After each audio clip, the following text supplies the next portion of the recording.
Yeah, it's a little bit late at night. Phew. It's almost 10 o'clock at night here. But gotta speak something about Guru. So I thought I'd speak something about my Guru Dev or my Guru Devs. So we can trace everything pretty well back on organizing, uh, organizing what is called Gaudiya Vaishnavism. There has to be some organization to it. Jiva Goswami organized it so there, in the way that Jiva Goswami organized it, it could embrace so many people that are identifying themselves as Gaudiya. It can embrace a lot of people, so that everybody can work together. So later on, we're talking about, after Jiva Goswami, but, try. You have to give me a break here because it's been a long day. Okay, but it's Guru Purnima, and I don't want to lose this opportunity. Okay, Srila Bhakti Siddhanta Saraswati Prabhupada. There was a like Gurukula that was opened up in around the 1930s, and it was like a test. It's like a test to see how it would be to preach in the West to young kids. So it had math and everything in it, but it was mostly just Gaudiya Vaishnavism, and it was called the Bhaktivinoda School, So that was open in 1930s.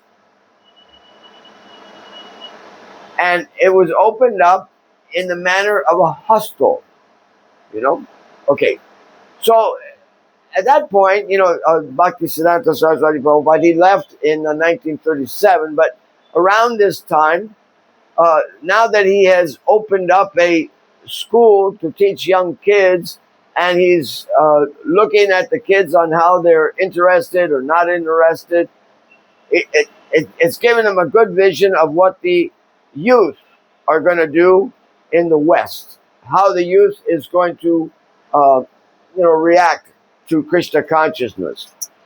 So that this gave him a big opening. So also he sat down with some of his leaders that he wanted to send to the West. One of them was Bhakti Rakshaka Sridhar Dev, but there was others sitting there too. And as he was talking on how to preach in the West, he was also doing one thing that is not so much brought to everybody's attention. He was making not a separation, but a different kind of preaching, because you have to have different kind of preaching when you go to the West. So he even registered what is called Gaudiya Mission. Gaudiya Mission was registered for traveling to the West. That was the object of it. So those persons that had been in Gaudiya Mat, and then they were traveling, they would be considered under Gaudiya Mission. Gaudiya Mat was very strict in sadhana, and their ways of treating the people was strict. But now, Gaudiya Mission, actually, since nobody had gone yet, they wouldn't know what limitations, or if they limited the giving of Gaudiya Vaishnavism in the wrong way, the people wouldn't be able to take it at all.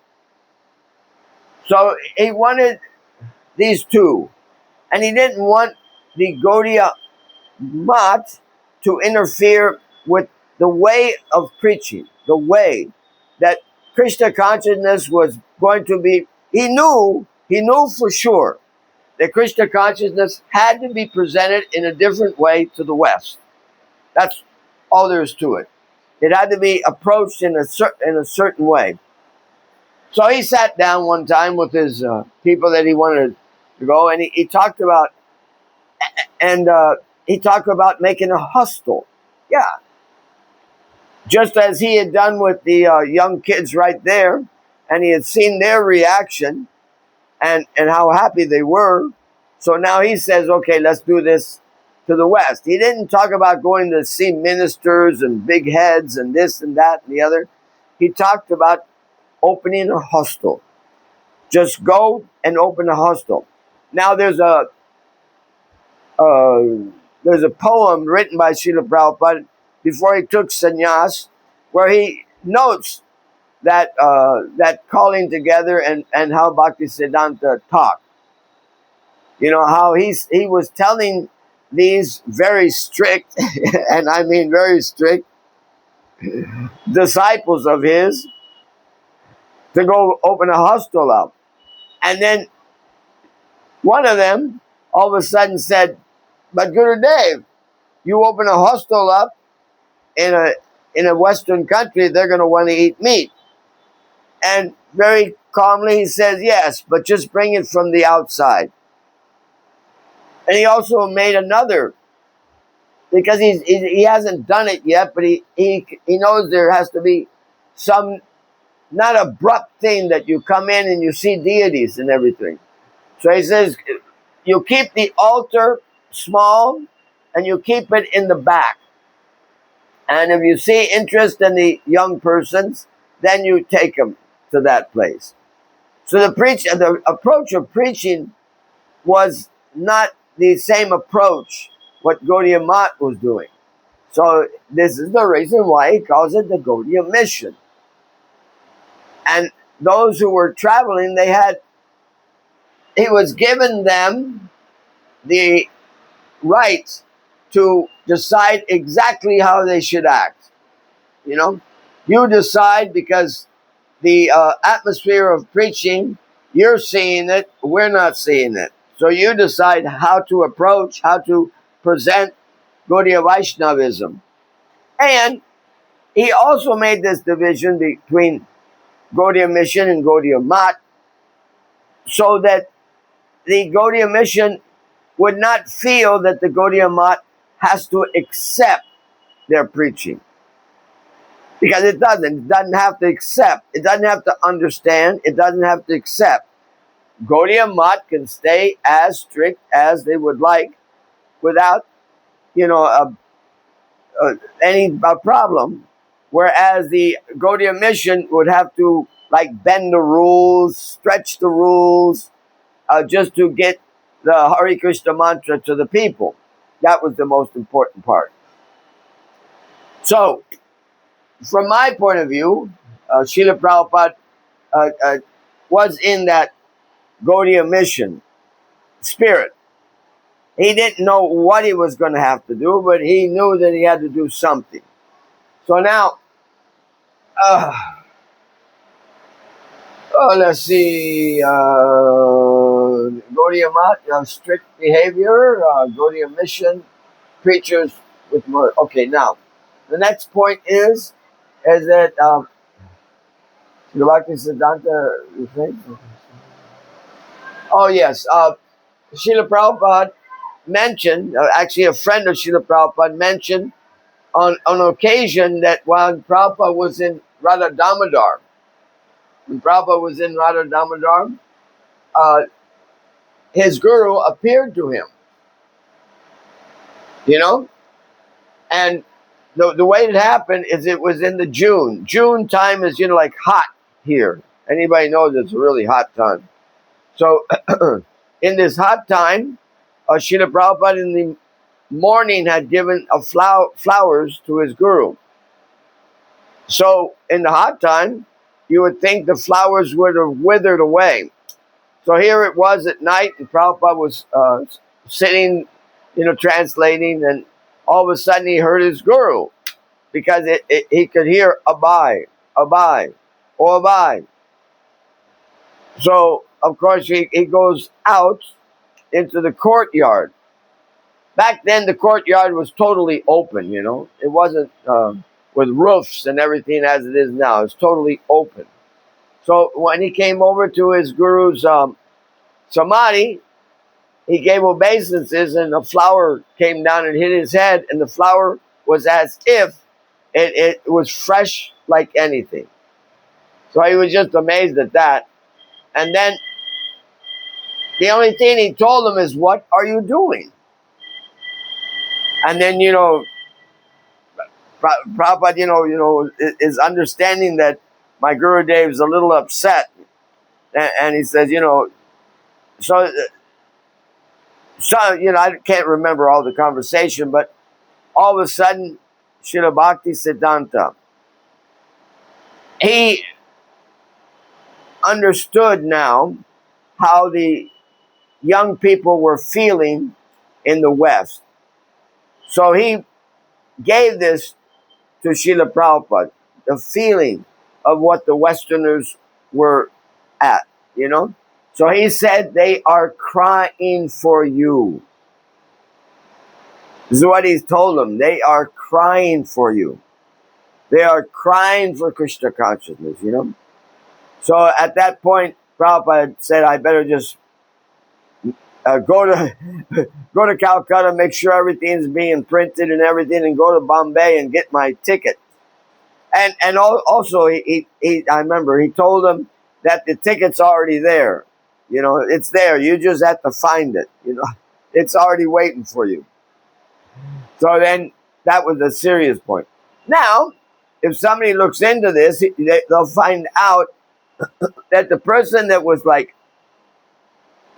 helping to serve him was the godbrother of his of the Gaudiya mission that was in Bombay. Now it's Mumbai, but it was Bombay. So he was there, and his son personally even told me that every time there was some prasadam to take to Swamp, because they couldn't live in the house of theirs, so he had a small room nearby. So the son, whose name is Nitai would take prasadam to Srila Prabhupada. That was the whole thing. He would take him, breakfast, lunch, dinner. All the prasadam was being cooked by the wife of the leader of the Gaudiya mission. That made me feel good that the Gaudiya mission was actually, helping my Gurudev. And they also helped him out when the bull hit him with his horns. So, important time, They were there to take care of Prabhupada when he was having really rough time. So, here it is. Prabhupada is coming. So, he knows by way of his guru. He wrote a poem all about that conversation about the hostel with the other devotees. He wrote a poem and put that verse in there about the hostel.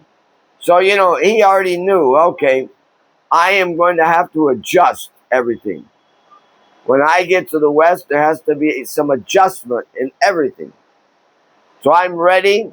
And he told the devotees in New York that he was ready to serve them meat because he wanted to satisfy his guru. So, of course, he had come into Boston port. Then he went down to New York, got a bus up to Butler, Pennsylvania. Okay, Butler, Pennsylvania. But Butler, Pennsylvania isn't his place for preaching. But it was still a difficult place because he was actually living in a YMCA.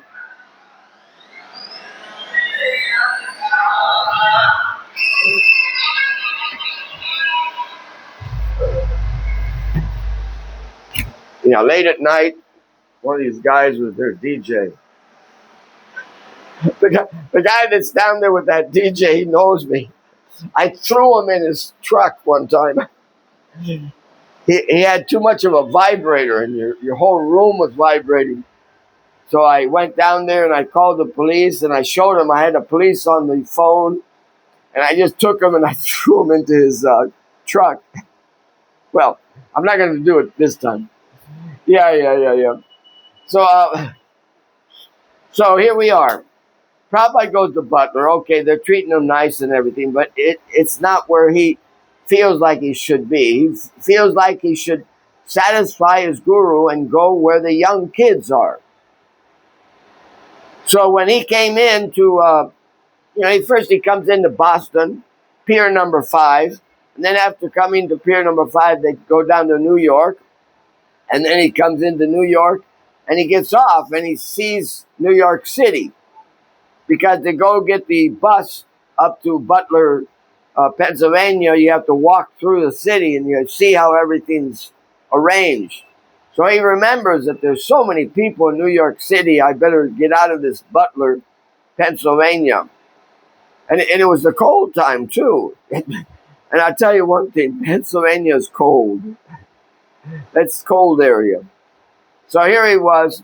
He comes down, and he had made some connection with a Mishra. Okay, now he's got Mishra. So people may say, oh, Mishra lived on 72nd Street. To understand, 72nd Street is a pretty wealthy area because he's on the west side. The Hudson River goes around New York City completely. It's an island. So there's East 72nd and then there's West 72nd. So Prabhupada was in West 72nd, and that puts you up at Central Park, some part of Central Park, where everybody goes in the morning and walks and everything. It's a huge park in the middle of New York City. That's a pretty clean area and everything. But Prabhupada, from my understanding, he lived in a closet. He didn't have like a personal room where he could do everything or put all his stuff. And because it was a closet, and the closet had the cleaning tools of the apartment, every floor had somebody that would clean the apartments. So they had the cleaning stuff in the closet. So the closet was practically always open. And they stole this tape recorder from the closet. So you can see, and in a closet, there's no light. Regularly, there's no light in the closet. Because you just open the doors up and you take the cleaning material out. So here Prabhupada's like deciding, this isn't such a good idea. He's eating with Mishra and everything, but it's not a good idea. So Prabhupada, from talking to people, he understood that the young kids were all coming together on the east side, the lower east side. Now, when I say lower east side, that's the really old part of New York. That means you got Harlem, which is really bad, Spanish Harlem and Harlem itself. But even that lower east side is pretty bad. That area right there, there's probably a drunk in front of everybody's door down the way. It's just full of people like that. So the young kids that's where they were getting together. So Prabhupada says, I'll go down there, get together.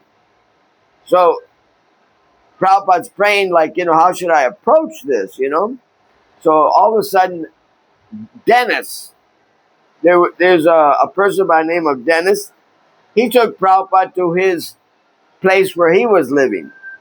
He saw that he, had a bag and everything, and he asked what he wanted to do, and this, that, and the other, and he became friends with him, so he took him up to his loft.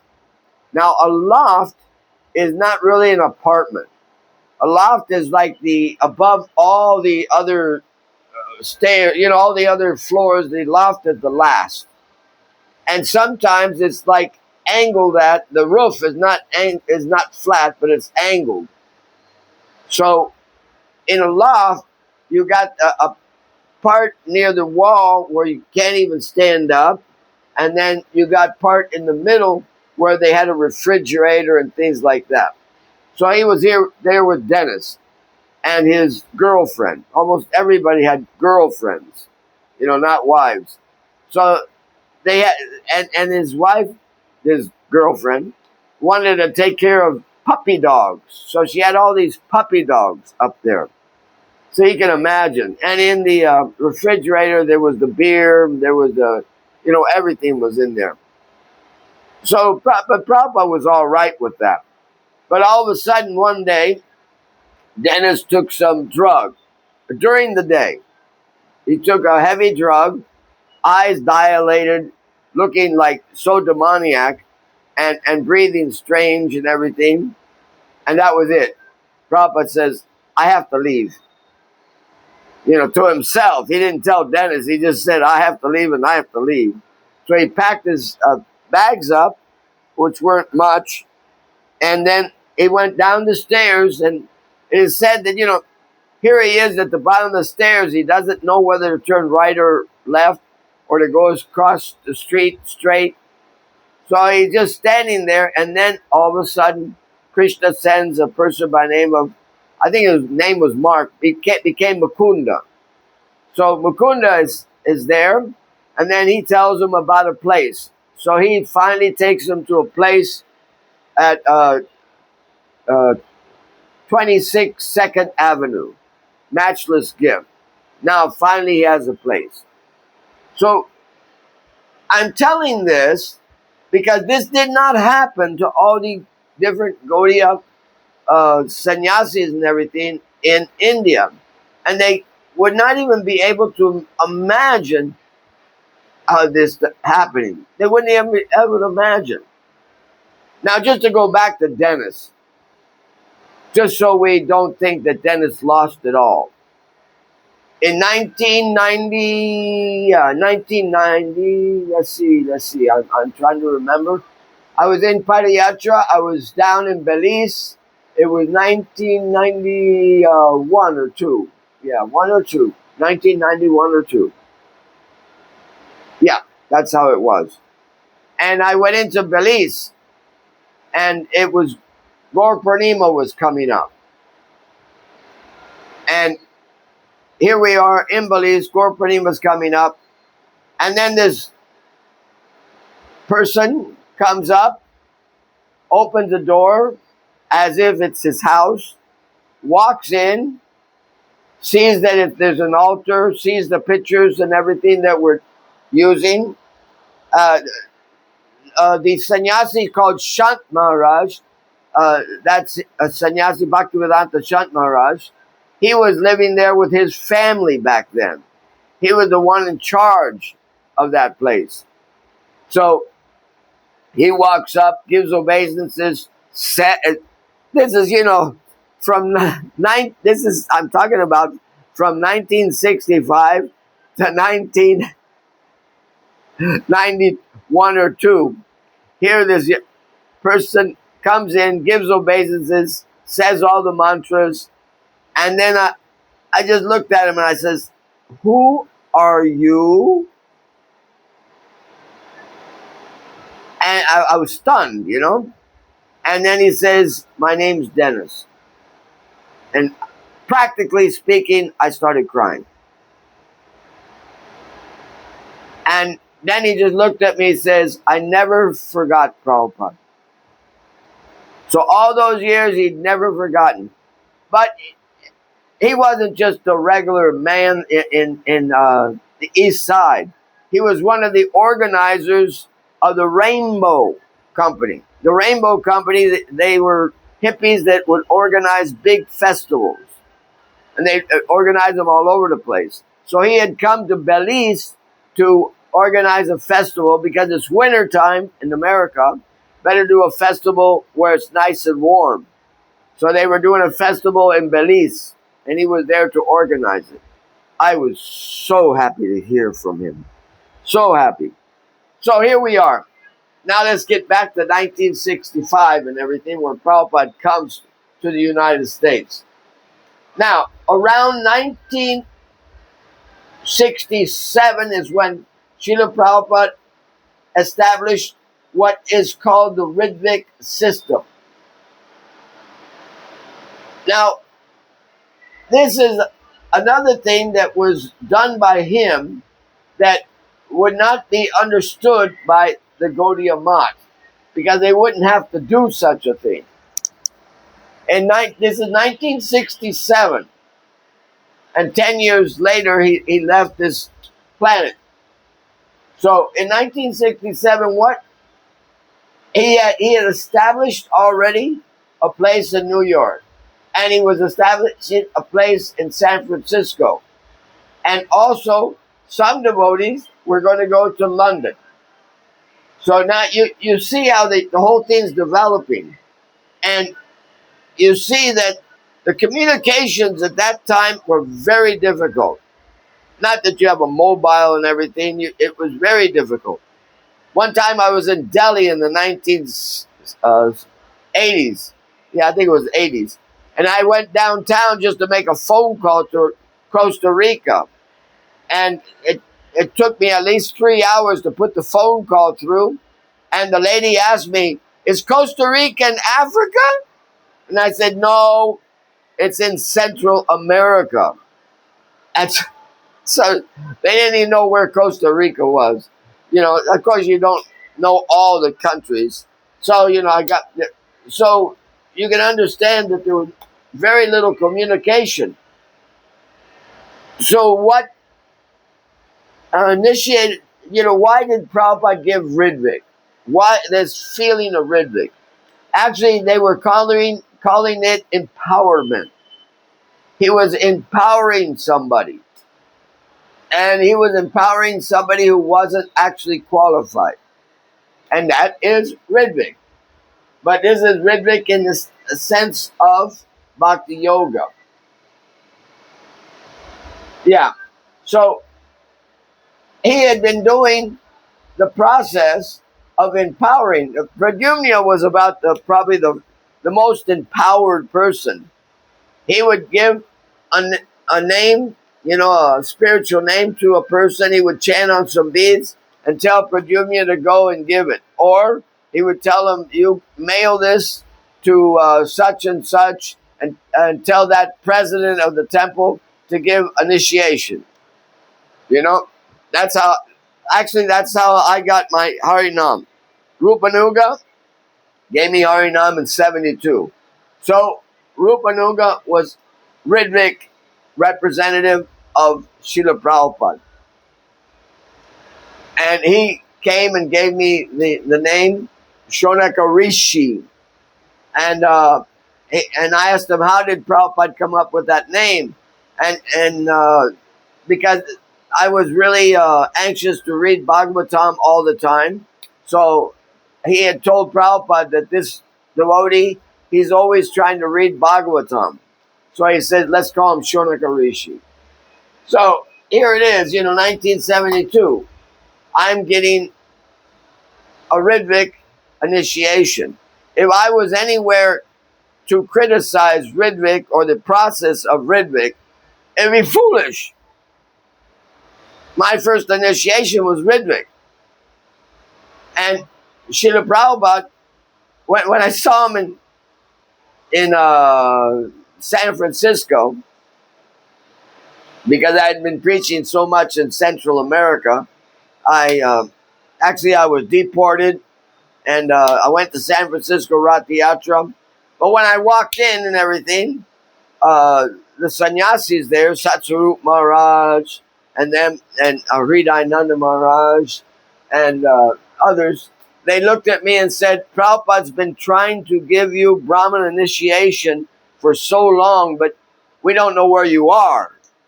And he sent out at least 4 letters, and just to try to give you your Brahman initiation. And I says, well, now I get to hear right straight from him. So I was bound, I was almost bound that I was going to get Ritvik Brahman initiation too. So I would have been Harinam, Ritvik, and Brahman initiation, Ritvik. So How can a person like me in my position think badly of any process of Ritvik? I have full faith in Ritvik. Not just a little bit of faith, but full faith. So, let's see. And in 1977, May 24, 1977, everybody can see how much he is. Uh, it's the first time you hear him use the word Ritvik. He writes it, actually. He writes it to letters that's being sent out to the leaders. He uses the word Ritvik. But that, excuse me, Gurudev, but that surprised Bhaktivedanta Narayana Maharaj because he couldn't even understand that, how would Prabhupada use that word Ritvik, That's usually just used for fire sacrifices or something like that. But he was using it in the sense that he's empowering a representative. And that representative is not qualified, but he's giving him the qualification to at least give the name or give the Brahman initiation. So, being a great friend of Srila Prabhupada, Bhakti Rakshaka Sridhar Maharaj, all of a sudden he finds himself with all these Westerners. Yeah, you know. And, he even tells them that actually my Gurudev asked me to go to the West, but I neglected. And now you're helping me complete my Guru's desire. So he was thanking them for coming to see him. So he also wanted to understand, you know. Let's see. Let's see how this works. Yeah, it looks like it's working good, right? Oh no, it's dead out. No, no, it's dead out. No, dead out.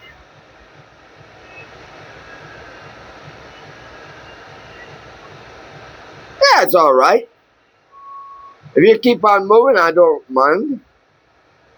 Yeah, we're up to 37 minutes. Okay.